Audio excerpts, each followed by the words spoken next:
Hai adik-adik, apakah kalian sudah siap untuk belajar hari ini? Hari ini kita akan belajar tentang interaksi sosial. Apa itu interaksi sosial? Interaksi sosial adalah hubungan timbal balik antara individu satu dengan individu lainnya. Kita sebagai makhluk sosial tidak bisa hidup tanpa bantuan dari orang lain. Manusia selalu membutuhkan orang lain dalam mencukupi segala kebutuhannya. Interaksi sosial itu dibedakan menjadi tiga, yaitu interaksi sosial antar individu, interaksi sosial antara individu dengan kelompok, dan interaksi sosial antar kelompok. Yang pertama, kita akan membahas tentang interaksi sosial antar individu. Contohnya, ketika seorang ibu membantu anaknya untuk mengerjakan PR. Selanjutnya yaitu seorang yang sedang berobat ke dokter, orang yang bersalaman, dan seorang anak menolong temannya yang terjatuh. Dari beberapa contoh tadi dapat disimpulkan bahwa interaksi antar individu adalah interaksi yang terjadi antara dua orang. Selanjutnya, interaksi sosial antara individu dan kelompok. Contohnya, guru menjelaskan materi di depan kelas, orang yang berpidato pada suatu acara, ustadz yang berceramah, dan siswa yang sedang membaca puisi di depan kelas.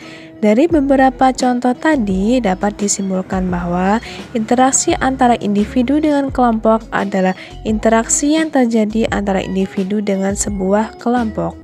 Selanjutnya adalah interaksi sosial antar kelompok. Contohnya, pertandingan sepak bola, pertandingan bola voli, dan tarik tambang.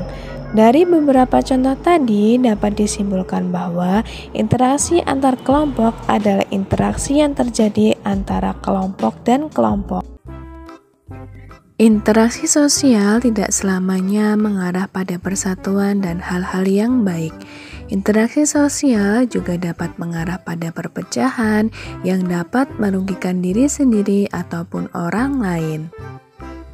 Interaksi yang mengarah pada persatuan disebut dengan asosiatif. Interaksi ini adalah interaksi yang baik dan positif. Dengan menjaga interaksi yang baik, diharapkan dapat mendukung pembangunan nasional bangsa Indonesia. Contoh dari interaksi yang mengarah pada persatuan yaitu kerjasama. Contohnya, membersihkan ruangan kelas.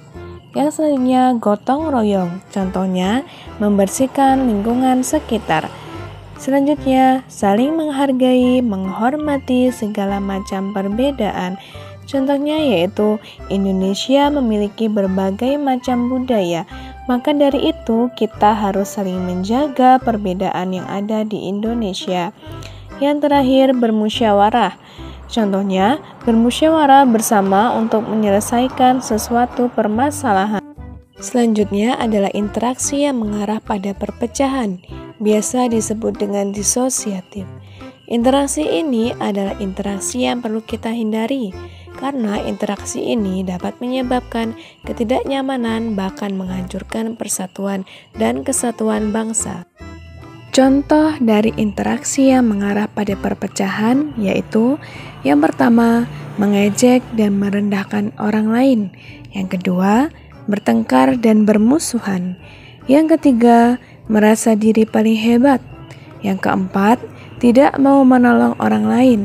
Yang kelima, mementingkan kepentingan pribadi dibanding kepentingan bersama.